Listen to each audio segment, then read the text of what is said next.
I just lost all the chat. All right.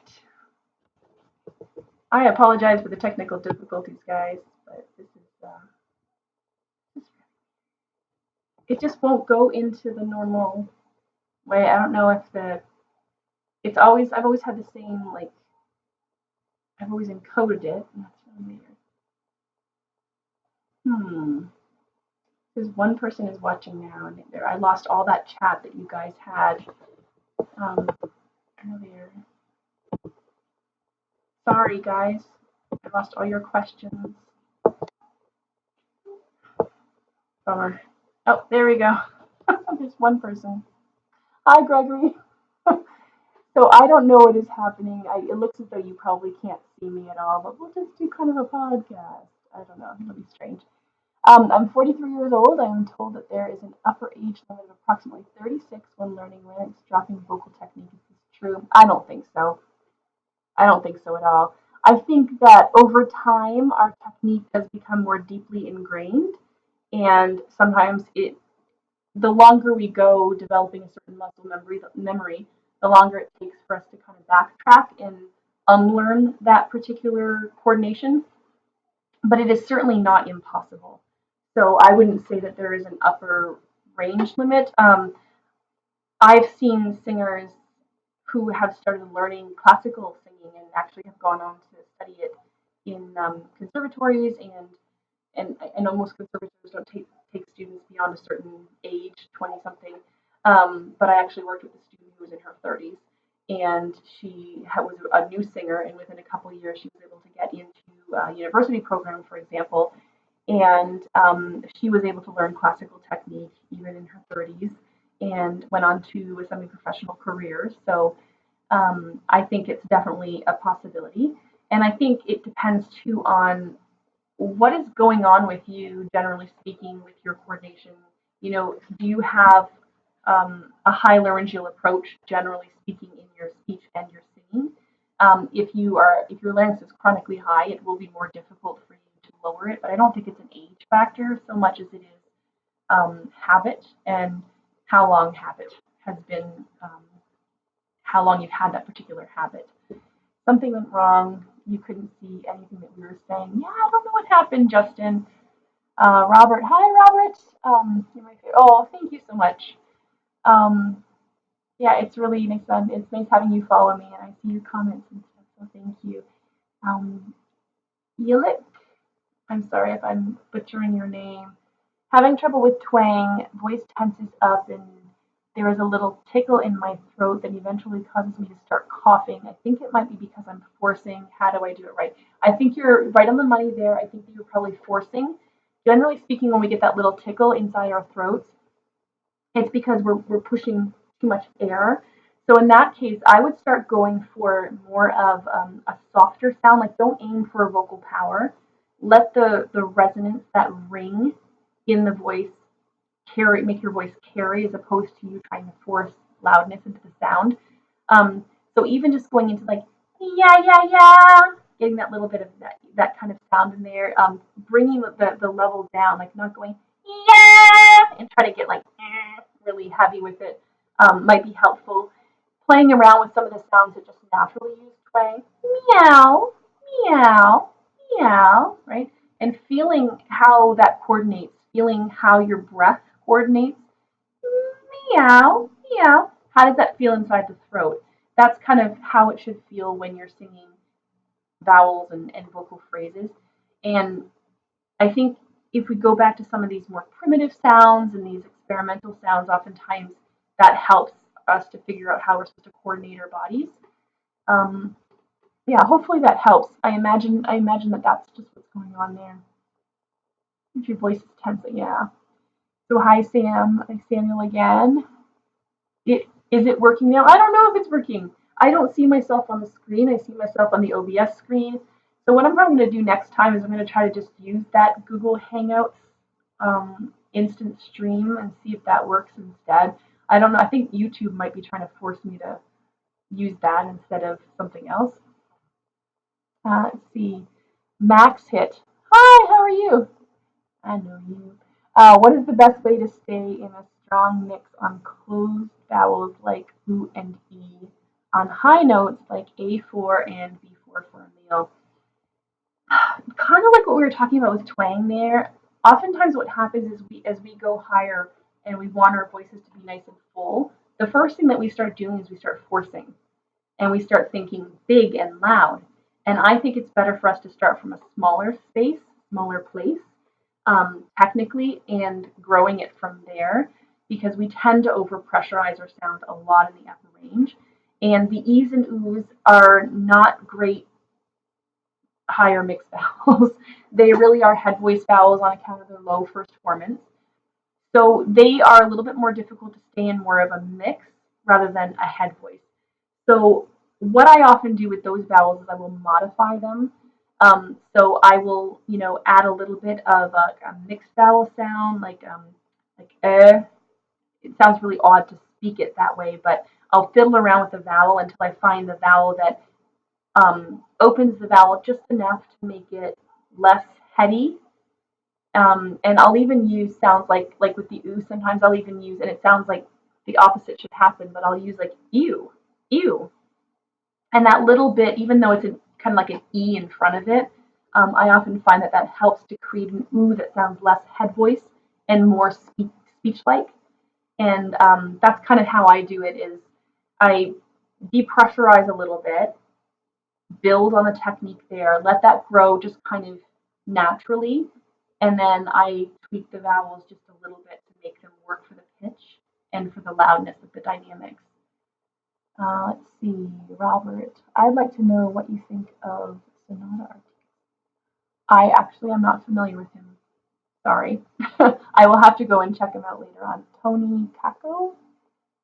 I'm sorry, I'm not familiar with him at all. Justin, okay, so I am struggling with throat tension. I can feel my larynx moving so much, and I just can't support. My throat often feels weird. What can I do?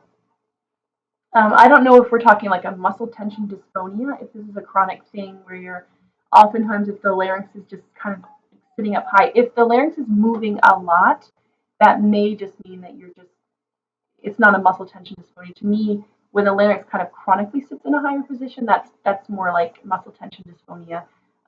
But obviously, this is something you'd have to get diagnosed by a doctor. But I'm wondering if there's chronic tension, then typically the larynx does tend to sit a little bit higher because you're kind of shortening, contracting all those muscles. More like your swallow muscles; those tend to be the ones that we engage. The swallow muscles tend to bring the larynx up.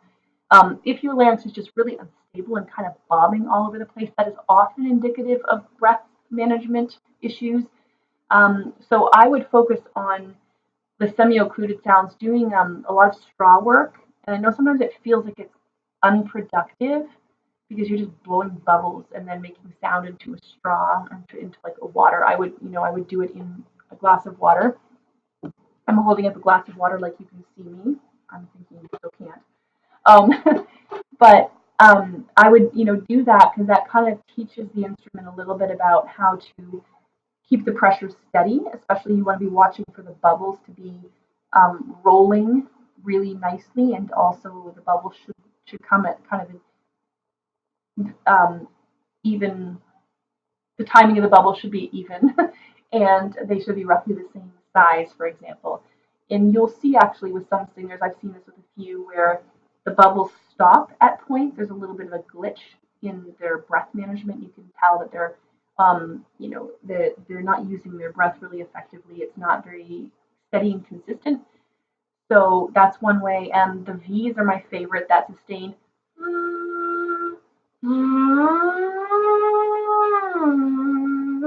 Just letting it sit there. What that does is it helps us to kind of minimize the variables that we're using in our singing.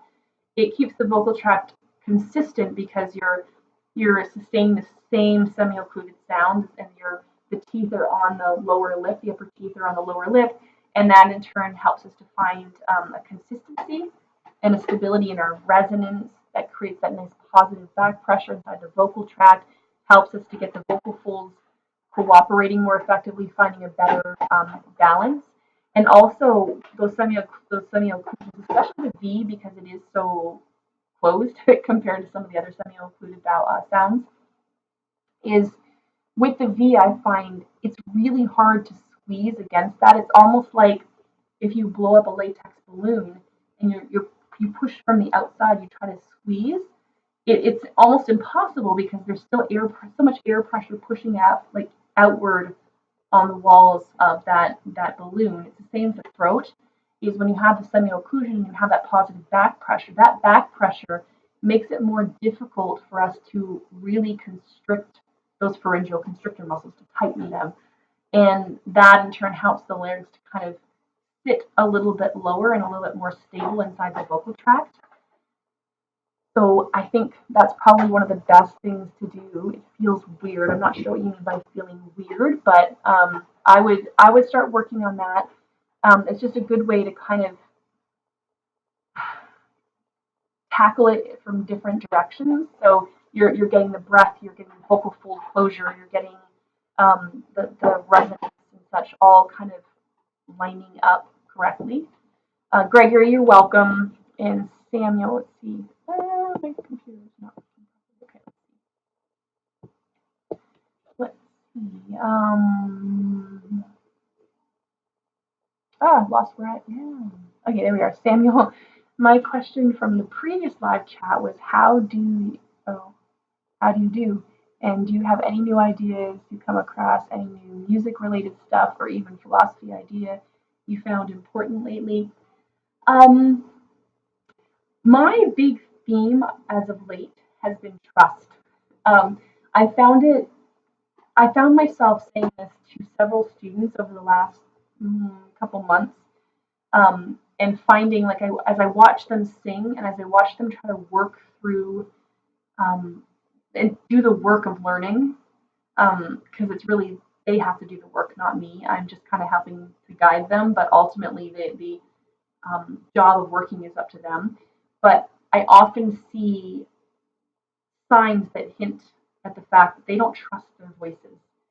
I look, I watch their facial expressions. I watch the things that they do to try to help their bodies coordinate. And oftentimes those are sort of unproductive helping behaviors that I see. And it's all from a lack of trust.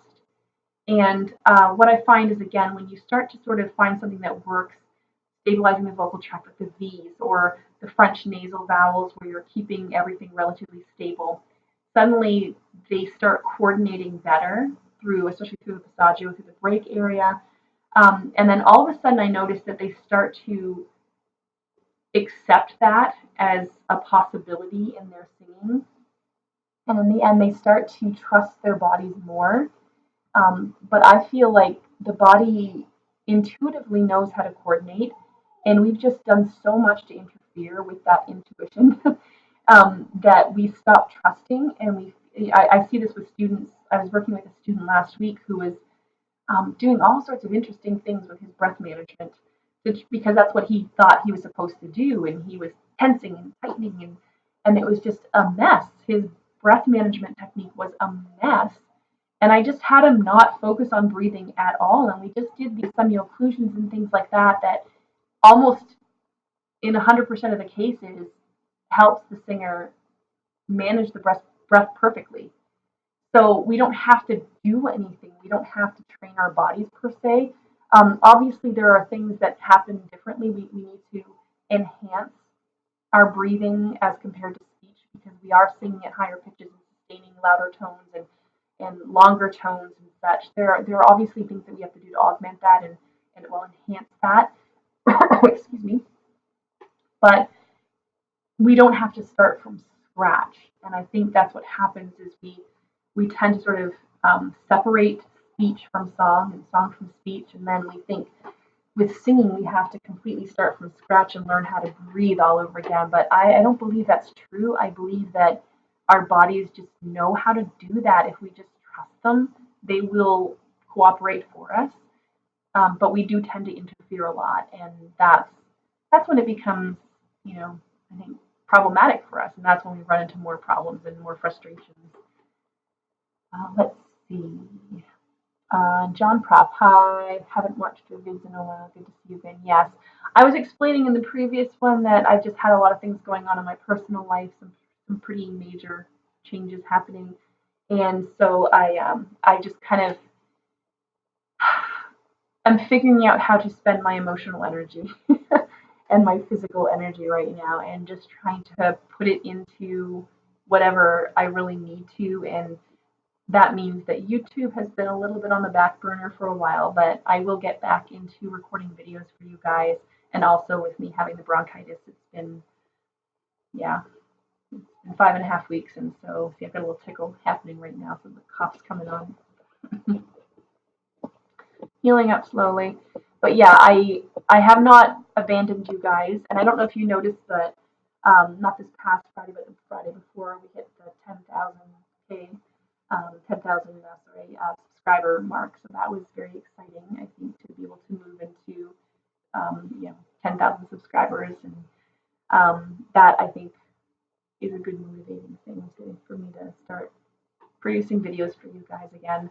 I was telling my Singwise Academy students that I have this idea that I want to do a series for you guys on vowels and talking about vowel resonance, but also talking about it in terms of vocal registration, talking about why certain vowels work better on certain pitches than others, talking about how our vowel choices determine to a large extent our register, whether it's the physiological register or the acoustical register.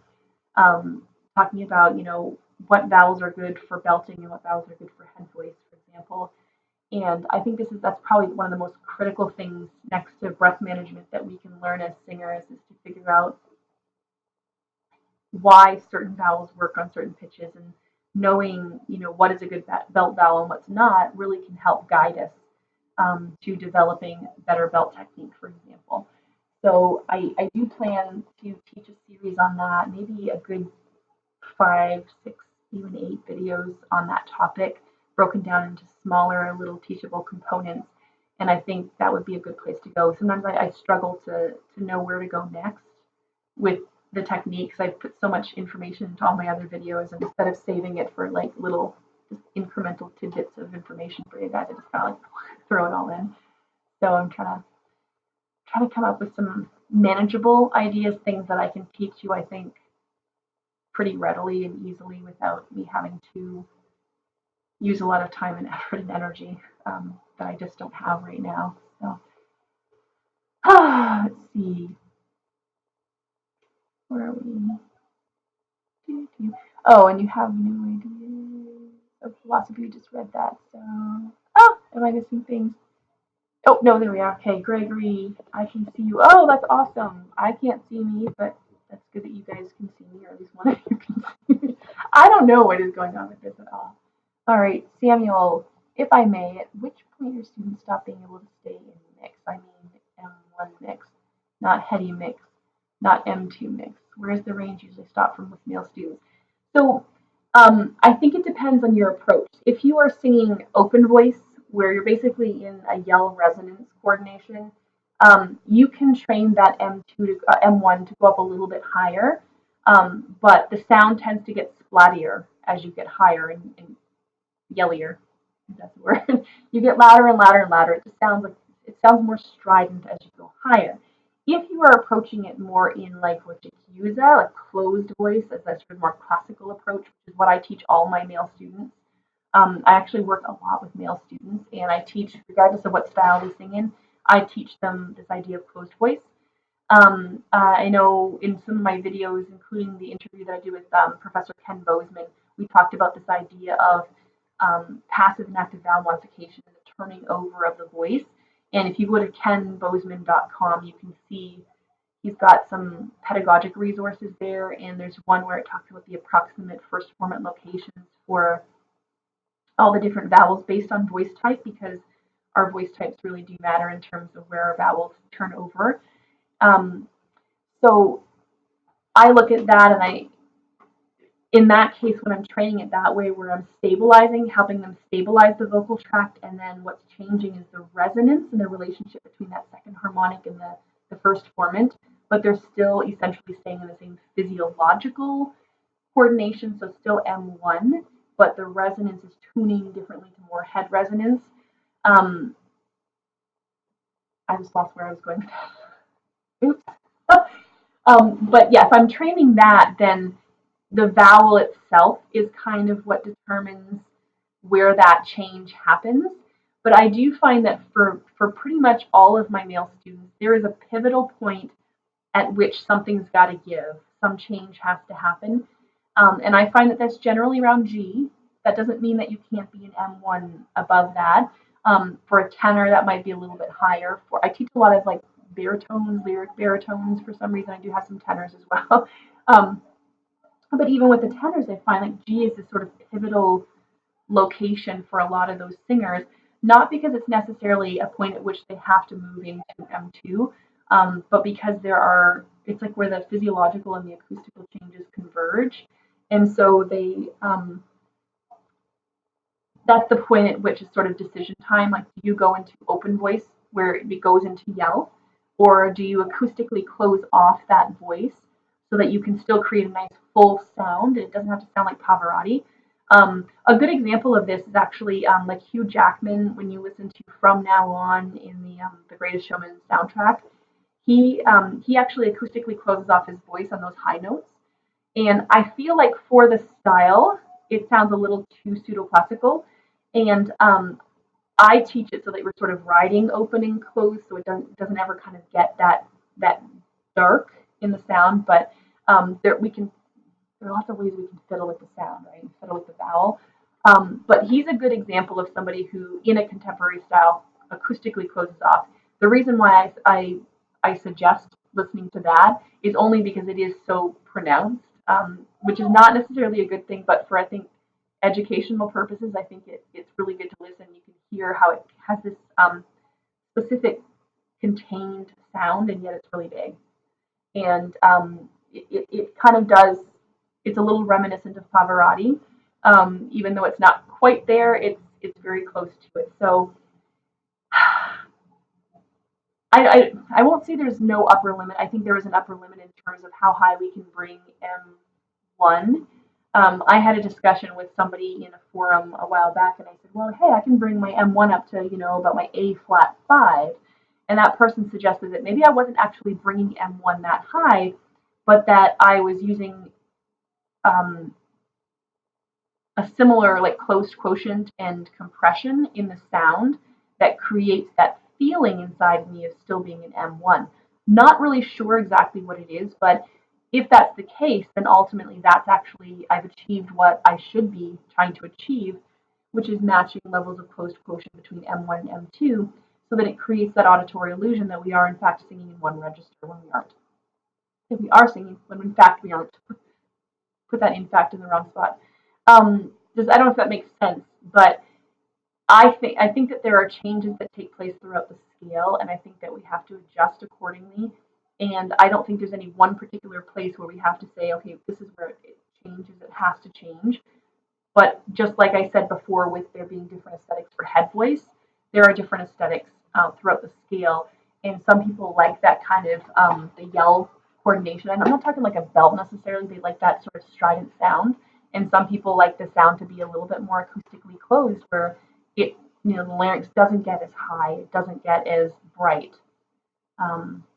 Yeah, I don't know if I answered your question very well. Probably not, and I apologize. um, yeah, so for male students, yeah, generally I find that around the GG sharp 4 is where it's kind of decision making time for most singers. Um, but again, that doesn't mean it's necessarily the absolute end of M1 for them. Thank you. Oh, you're welcome, Justin. John, yes, emotional energy and passion are limited resources. They are. They are. I'm still teaching. I'm still, working with my students, but I've got a lot of other things that are taking up a lot of my time and energy that I can't really put into editing videos right now. So I do have a video that's sitting there half edited, and it's, yeah, I can't bring myself to finish editing it for some reason. um, let's see, can I really improve my range? It just seems impossible starting from F4. Everything becomes just so hard. I have cried so many times from seeing other males belting A4 like it's nothing. Yeah, Justin, I think so. I'm going to play on words here, but cry. So the idea of like vocal cry as in a technique or the sound actually maybe something that could help you learning to cry into your sound, because when you cry, that little like whimper into the sound actually stretches the vocal folds, but also thins them. So you get like it helps you move past that point, but then it also helps the vocal folds stay really nicely connected. So you can get a good, strong sound source signal. I use cry when I get to about my A4, A sharp, like A sharp 4 around there, right when I start to get to my break. If I don't cry into the sound, I have trouble staying in full voice, and it just wants to go into my M2. But if I start crying into the sound, I find a really nice mixed balance where it's still mostly M1, but the vocal folds are starting to thin, and so I cry into the sound a little. But yes, you can improve your range, but you have to kind of do it the right way. So as I mentioned before, teaching this idea of acoustically closing off the voice, which is, without getting into too much detail, it's just you're stabilizing the vocal tract instead of letting the larynx go up, which is really what happens around E, F, F sharp for most guys. And that's why I say G is kind of the pivotal point. Does the larynx just keep going up, or do you stabilize? And generally speaking, you'd want to stabilize a little lower than that. But that might be an approach for you to try, is learn to be able to stabilize the vocal tract. But there's a whole technique involved that I can't really like explain here. It's like you have to be able to listen and observe really closely to know that you're doing it correctly. Um, but I have a feeling that that's what's probably missing in your technique, is when you say it gets it harder and harder as you go above that F4, it's probably because you're approaching it completely acoustically open, and you're probably squeezing a little bit and straining through that sound. Whereas if you acoustically close off the voice, it's sort of the acoustical protection of the voice, because it does create an efficiency within the vocal tract that you don't get exactly with an open voice and a squeeze. Open voice is not necessarily inefficient, but it's limited in terms of what you can do. It's always loud, it's always shouty. It's you don't have a lot of dynamic control. You don't have a lot of control over the colors and textures. Let's see. PK's Ferdinandi. I don't know if I got that. Thank you for everything. I have a couple of questions. What are the so-called vocal modes in CBT? I am not a certified CBT person. I would look more into that. I would ask somebody else. I would, because I have my ideas of what they are, but when I've engaged in discussions with CBT teachers and I've read studies, even the CBT teachers don't always, if they listen to, they could be in a room with 100 CBT trained teachers listening to the same singer, and they will all say, "Oh, this person's using, curving. No, this person's using edge." Like, and they don't even all necessarily hear it the same way. Um, so yeah, I'm sorry. I'm going to decline to answer that one, not because I don't want to, but just because I feel like I'm not qualified to answer that exactly. Yeah. Here goes the second one. Why accent method breathing does not encourage maintaining the ribs open voluntarily. Um, so from my understanding with accent method breathing, it's just that I think it's based largely on sort of the naturalness of the breath, the movement of the ribs when we're breathing at rest, in just normal daily activities. The idea of keeping the ribs open, and I could be entirely wrong here, but the idea of keeping the ribs open is somewhat unnatural, right? And it can create a lot of issues if it's not done properly. It can create issues with just imbalances in terms of breath pressure. A lot of singers kind of they open up sort of at all costs, and then what happens is that's great for classical singers because they need to pace the outgoing breath more effectively because they have these longer phrases, oftentimes at these higher tessituras. But for the average singer out there whose vocal phrases are 4 seconds long, um, at the most, who sings in contemporary styles, we don't necessarily need the ribs to stay open to that same extent. And oftentimes, when we try to open them up, it causes us not to be able to feed enough breath pressure to the vocal folds. And then we tend to kind of do weird things. So I mean, I would ask somebody like, Dr. Dan is a good resource for you, Dr. Dan's Voice Essentials, because he is somebody who has studied the accent method more than I have.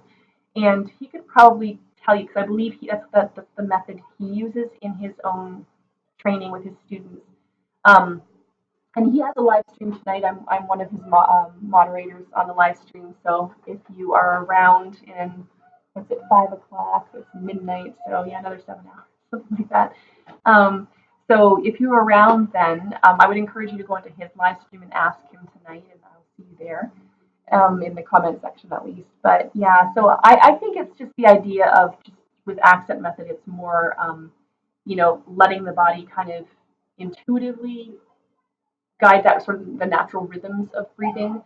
But yeah, I'm also not an expert in that. So I only know what I've read, and I haven't actually studied it with somebody who is expert in that method.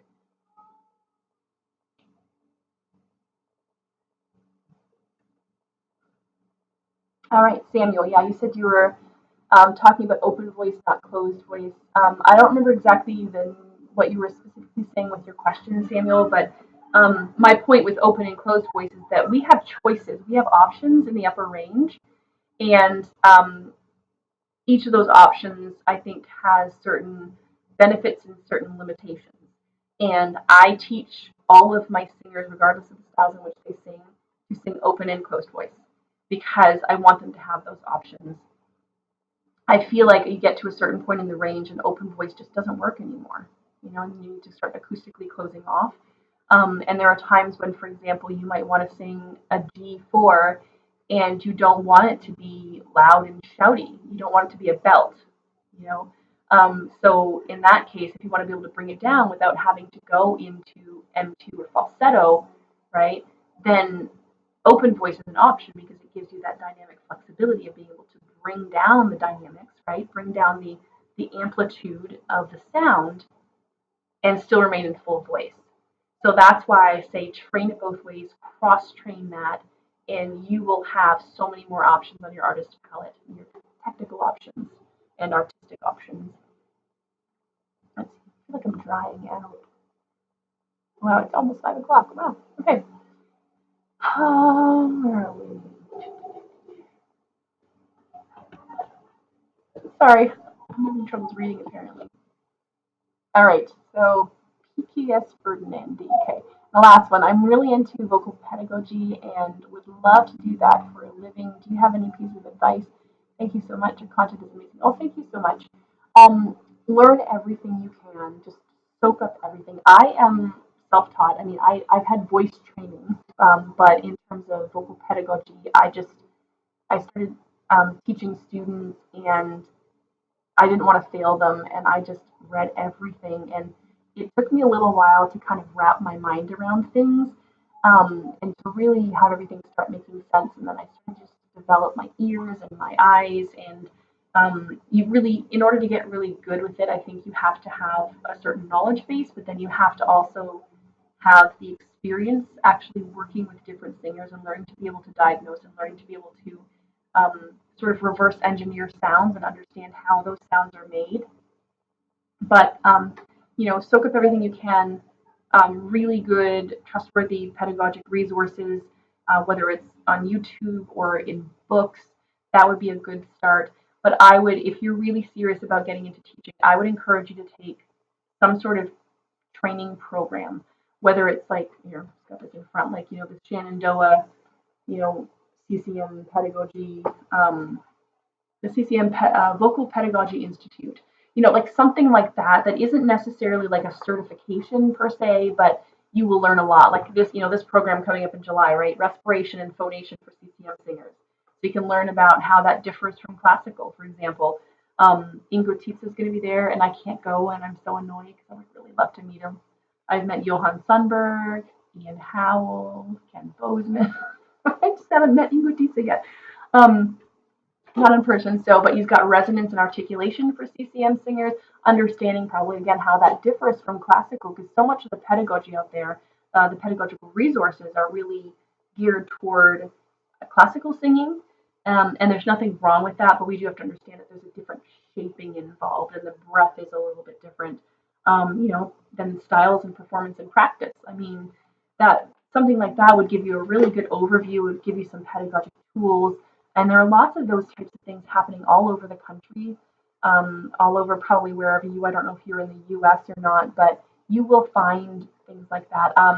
One of the things that I do actually, I do teacher training, and so I'll have new teachers come in, usually online, and we will work together, and I will answer their questions, and I have worked with their students, and so they will have a student with them, and we will work together, and I will teach part of the lesson and help them see how I diagnose things and how I train certain concepts. If they get stuck, I'm always around as a resource for them. So I think leaning into all of that and finding a good model and somebody who can, sort of mentor you through learning is a great tool. But yeah, if you can get some certification or training, that would be fantastic. Let's see. I want to suck your blood. Yeah, I keep saying that. Yeah, I love doing those too. Obviously, the larynx should not be that low, and things should not be that dark. But it's a good tool because it's one of those things like we're really good at mimicking sounds. My husband's like mowing the lawn out there. We're really good at copying sounds, and our bodies again intuitively know how to do that.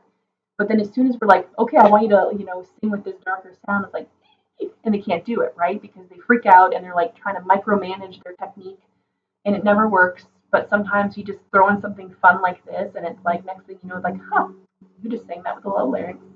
And they're like, huh, I did. I can do it. And there's that trust factor, right? There's that like, oh, my body does know how to do this and I can do it. And then over time it becomes more reliable.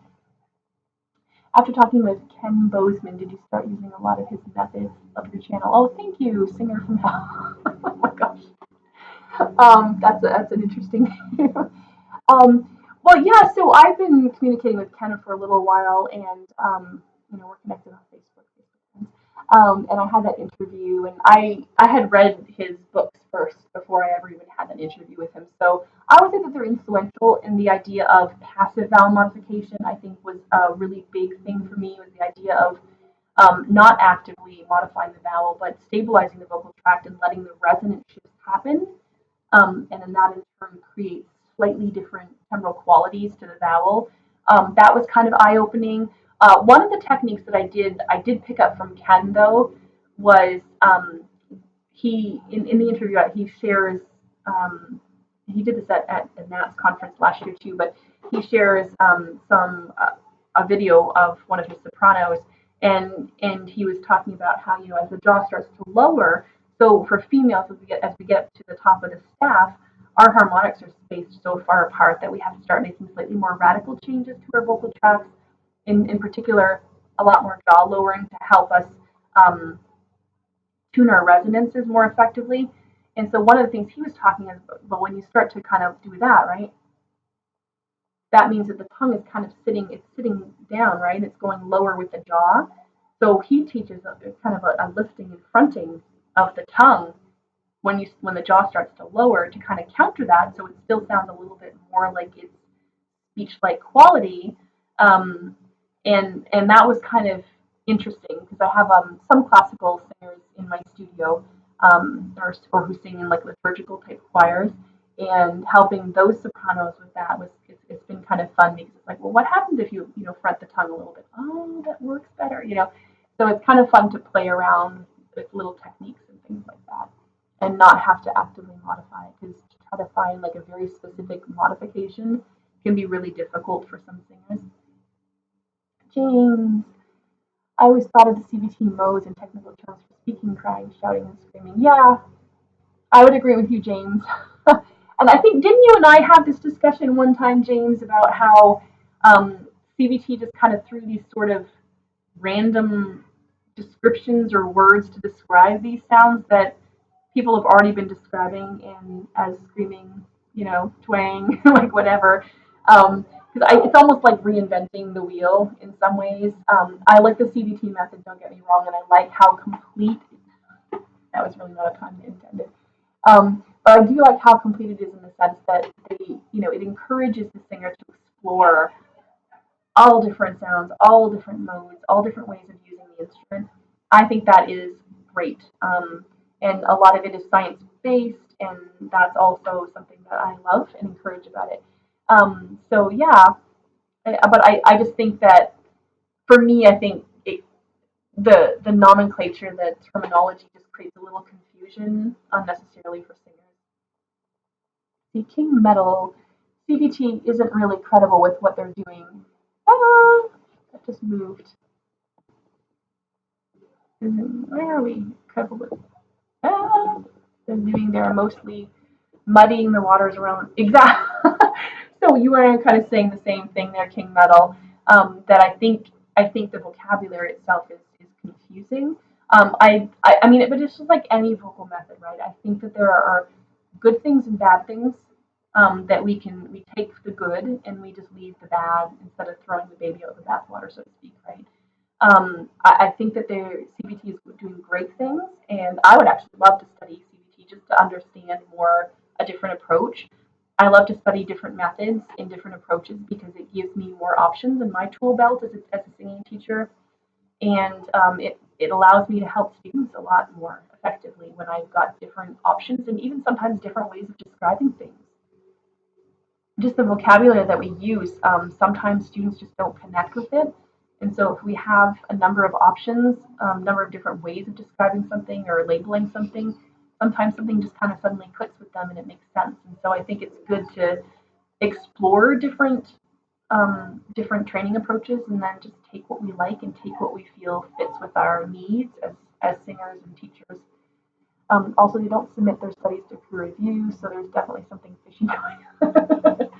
Yeah, yeah. There, people have complained about that too and suggested that's not really good science. But I think science is science, even if it's not peer reviewed. I mean, I do science with my kids, and it's we experiment and stuff. And sure, we're not professionals, by any means. But does that make it not science? I guess I don't know if that's a good example, but I think it can still be science, even if it's not made to peer review.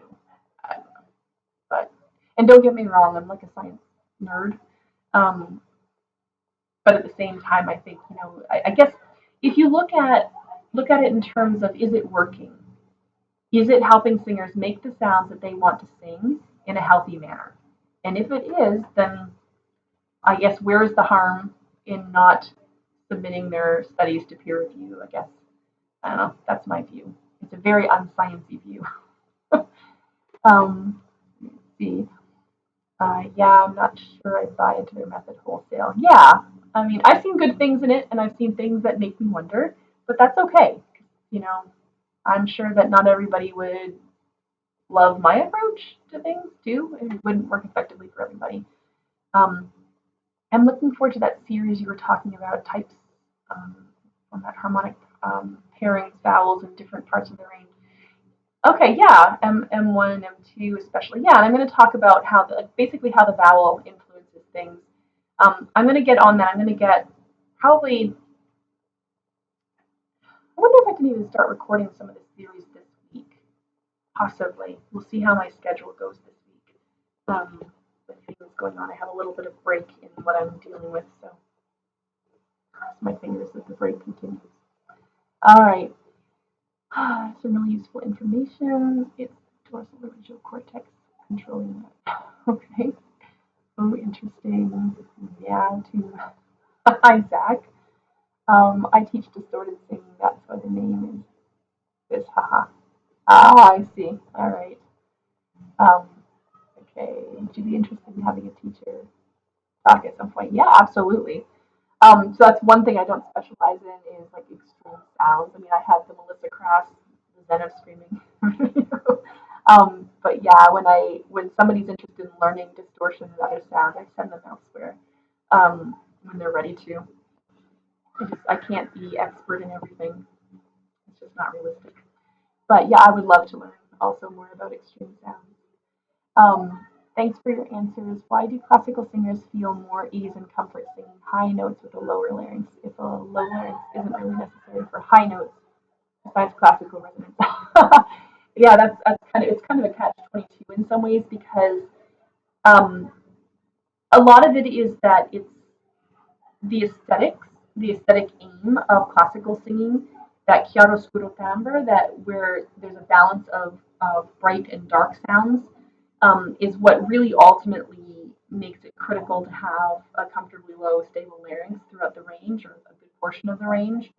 Um, so when the larynx is kind of sitting in a certain position, and depending on how the breath is being used and how the vocal fold closure, I mean, it's really like a whole host of things that have to kind of, all the stars have to align, so to speak, the technical stars.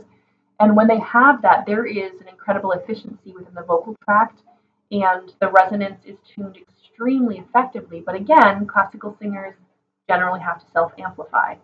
So they don't have the benefit of electronic amplification, as in microphones and speakers. So their need to be able to tune their resonance more effectively is just it's critical, and they have to do it in a way that's going to allow them to sustain these high line passages, to be able to sing an entire opera at this extremely intense level. I mean, obviously there's some up and down that happens dynamically, but it's a super athletic way of singing. And so it has to be, if it's going to be sustainable over time, over years, over just even one opera, then, or one performance. I mean, it has to be something that's efficient and comfortable, right? So yeah, I mean, I don't subscribe to the philosophy that you need to have a low larynx, but um, you know, there's a time and a place for it. I guess that's what I'm saying. All right, it is getting late. I was hoping to make this a little bit shorter today, but I know I've missed you guys, and I haven't done a live stream in a couple months. Sorry. I am going to try to do this a little more frequently. I'm going to try to find some time during the week, but right now things are like changing with my homeschooling schedule, and then like my work schedule. So trying to figure things out right now. Lots of stuff up in the air. um, let's see. Thanks for the answer. Okay. All the vocal science and studies are messed up. Science only shows and demonstrates what the singers and the studies are doing and no more. Well, that's true, and I think a lot of voice scientists do acknowledge that. I mean, oftentimes they only have maybe 5 subjects. They only have a certain number of subjects, for example. And so typically they will say it somewhere, near the end, they'll say further study for CCM students, or for more voice types would be recommended going forward. And but I mean, I think that's the nature of science in general, is that science is never perfect.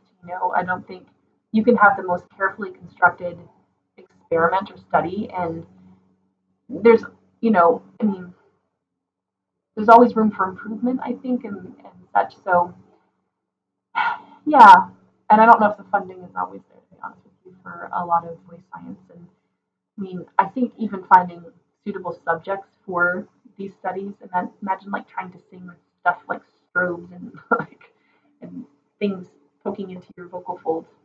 I just don't know. I wouldn't do it. I would not volunteer. Uh,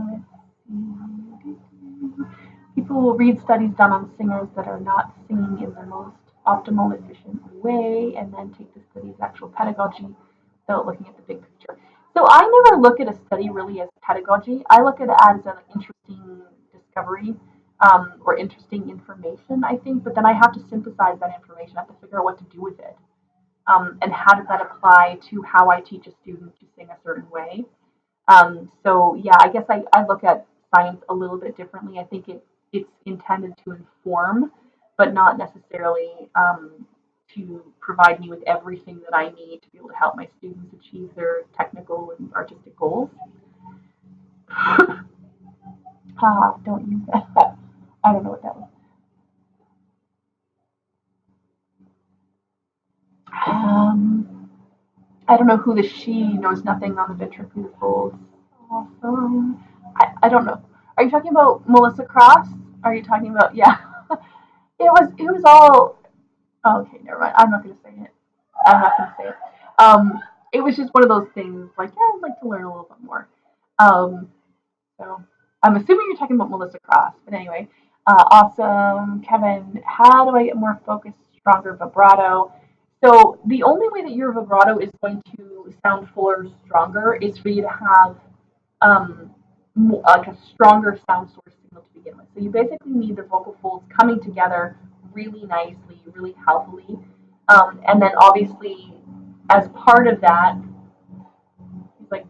right outside there with a lawnmower. Um, I don't know if you guys can hear all that. Every time he swings by, it's like, oh, lots of noise.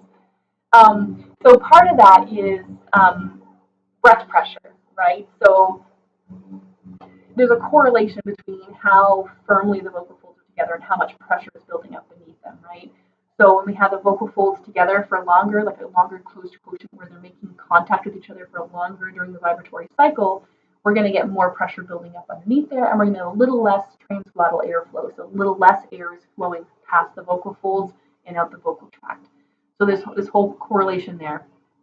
But when you get things right, when you started using that sort of athleticism in your singing, and a good, healthy, balanced athleticism, you will find that the vibrato starts to appear, and it starts to become more pronounced just naturally. That was definitely my own experience. I never had vibrato for the longest time, for decades, because I was a very light, pretty, sweet singer. And when I started being able to extend my M1 range, when I started being able to use a real like M1 mix, especially, past my lower passaggio at E4 and through my break, for example, all of a sudden vibrato just started kind of appearing. And it was kind of like hit or miss. So it would just kind of show up wherever. And then over time, as I started to get the technique more consistent, I noticed that vibrato just appeared, and I've never helped it. I've never intentionally tried to add vibrato to a sound. I know some people disagree with me on this subject, but it's just I've always welcomed it. I guess is what you can say. I always just kind of, when I heard it, I just let it be, and I just knew that my voice was just doing what it's naturally designed to do.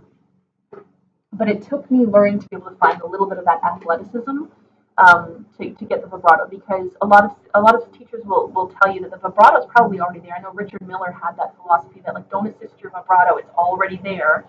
Um, you just need to kind of create the environment in which it can shine. I guess you can say in which it can shimmer and shine. And I do subscribe to that philosophy that it's already there and we don't need to fabricate it. We don't need to make it happen. We just need to create the conditions for it to appear. Um, but yeah, and those conditions are, good strong sound source signal from good glottal closure, the right amount of breath pressure, and the resonance also helps too. What do you mean by that question? Also better runs. Oh, runs. You're talking like vocal runs. I'm assuming like melismatic passages and things like that. Runs, riffs. Um, did I miss the first part of your question, Kevin? I don't know if I missed it. If I did, I apologize.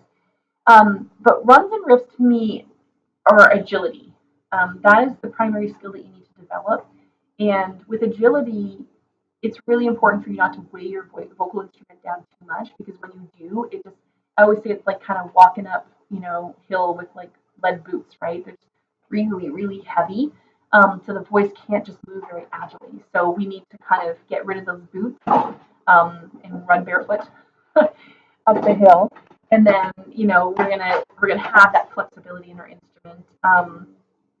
I don't know if that's the aspect. The big thing too about any kind of agility passages, like runs and riffs, is that intonation is a challenge for most singers, and part of that is that they just kind of like try to run through the runs just too quickly initially, without really having a sense of balance on every single note. So sometimes slowing them down.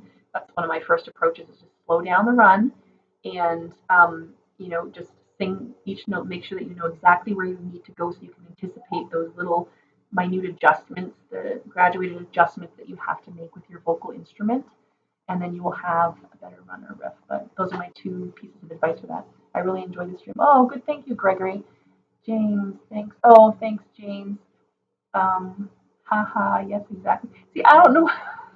This is the problem with like writing, is like I don't know what you're laughing at anymore. Samuel, Karen, thank you very much for your time. Have a great rest of the day. We'll wait eagerly for your new videos. Oh, thank you. Yeah, I'm gonna wrap up, I think, right after these next two comments, guys. Beer country? I don't know. I don't know. I'm sorry if I got it wrong. I'm trying. I can't seem to get the pitch of my voice right. Do you have any tips for getting the right pitch? Um, Yes, there are lots of apps out there that you can use that can tell you if you're kind of sharp or flat. I think it depends on what is causing the intonation issues, though, right? Because oftentimes singers are just slightly off pitch, but it's actually resonance. Their vowels a little wonky, and the vowels making it sound as though their pitch is sharp or flat, oftentimes flat, when in actuality their fundamental frequency, the note that they're actually singing, is right. And I've seen that happen time and time again where it just sounds like they're a little off.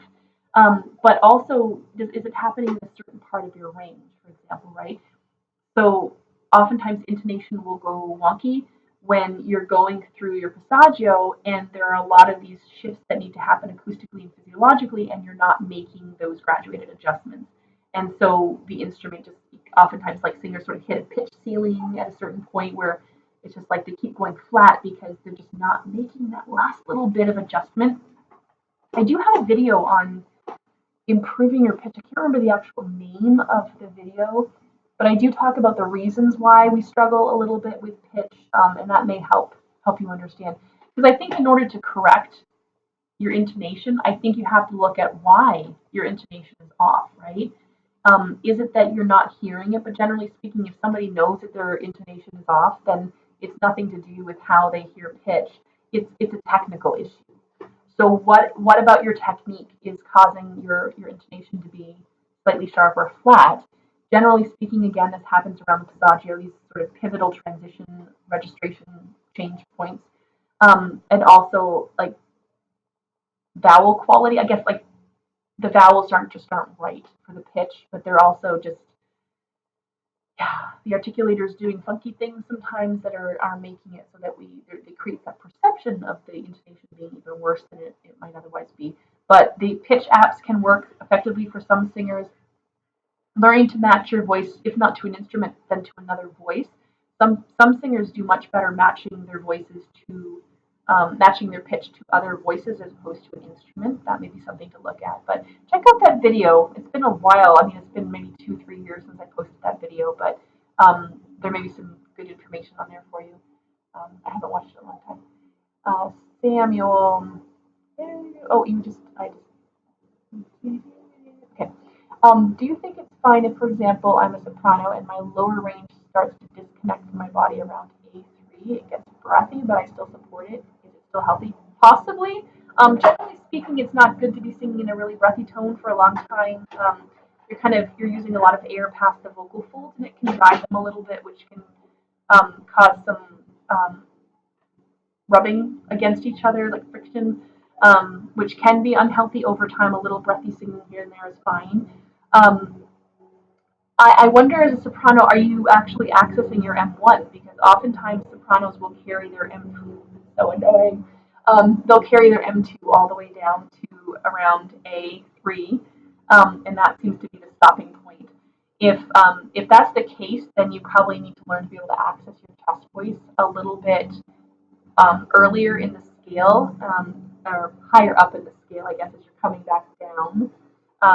So I'd say, around that E, F, F sharp area is generally where it happens. For sopranos, it will often happen a little bit lower. So, I'd say like the E or even D4.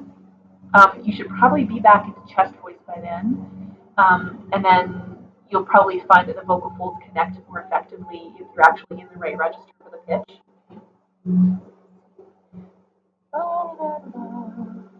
Okay. Jim Steele, hi. Karyn, you know any good teachers in the DC area? I do. And okay, so I think Kara Tanstrom is there, and I think I'd have to double check on their exact locations. I know they're all kind of around there, but I had an interview with oh my gosh, Brian Lee. He is in that area as well. Um, if you email me, at karyn@singwise.com, so KARYN@singwise.com, email me the same question and I'll get back to you with a few different teachers that I would recommend for you. Yeah, that would be good. I'm struggling with the practice and self-teaching. Yeah. Yeah. So I'll give you a list. I've got a few colleagues there that are part of a teacher co-op that I'm involved with. They're phenomenal teachers. The Singer from Hell, that is a fun question. Do you believe you should use the full length of our larynx? I'm not sure what you mean by the full length. You mean full length of the vocal tract or full length of the larynx? Do you mean like shortening? I don't know. I'm not sure what you mean by that exactly. um, but yeah, I don't know. You mean like high-low larynx? No, I think that the larynx should be allowed to move depending on the technique and the style that we're singing. Full length of larynx. Oh, there. Do you mean full? Somebody else asked me this too, Zach. Full length of vocal cords or full length induction? Yeah, exactly. It wasn't really clear from your question what you mean. Vocal tract. Oh, yeah. So I think again, full length of the vocal tract. I mean, first of all, even classical singers don't use the full length of the vocal tract because that would be a depressed, like overly low larynx probably for the sound. Um, but yeah, I think it depends on the style in which you sing. Clearly, classical singers have a longer vocal tract than contemporary singers do. That's normal. It's necessary for the style in which they sing for their aesthetic and stylistic needs. So I don't think there's any one particular way that's right or wrong.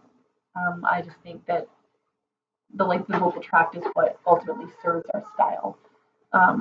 So let's see. Full length. Okay, I'm a baritone low and one is no problem low. Okay. Good. Vocal tract. Gregory Allen, 5 Irish, 6 A boo boo. A boo boo, is that for that? Okay, vocal tract. Good. I'm gonna end right here, guys. I just want to confirm some information out there. Um, can you Imam, is that how you pronounce it? Can you message me? Either leave a comment here after this live stream ends, and I'll answer it in the comment section, or just email me at karyn@singwins.com. If you do that, then I can probably answer your questions more thoroughly there. All right, guys. Dogs and children. Now I've got more noise. Now that the lawnmower has stopped. All right, guys. Have a great Mother's Day for those of you who are mothers. If you are in the U.S. or Canada and you have a mother and you have not wished her Happy Mother's Day, please do so. I'm sure she'd appreciate hearing from you. And I will see maybe some of you at Dr. Dan's Voice Essentials live stream tonight. And I give up. All right. You're welcome. Look, I'm sorry. It's so hard to pronounce some of these names. Okay, yeah, I will see some of you soon. Yeah, otherwise, just leave your comments or questions if you haven't been able to attend these here. I have to figure out how to stop the live stream. All right, bye everyone. Have a great rest of your day.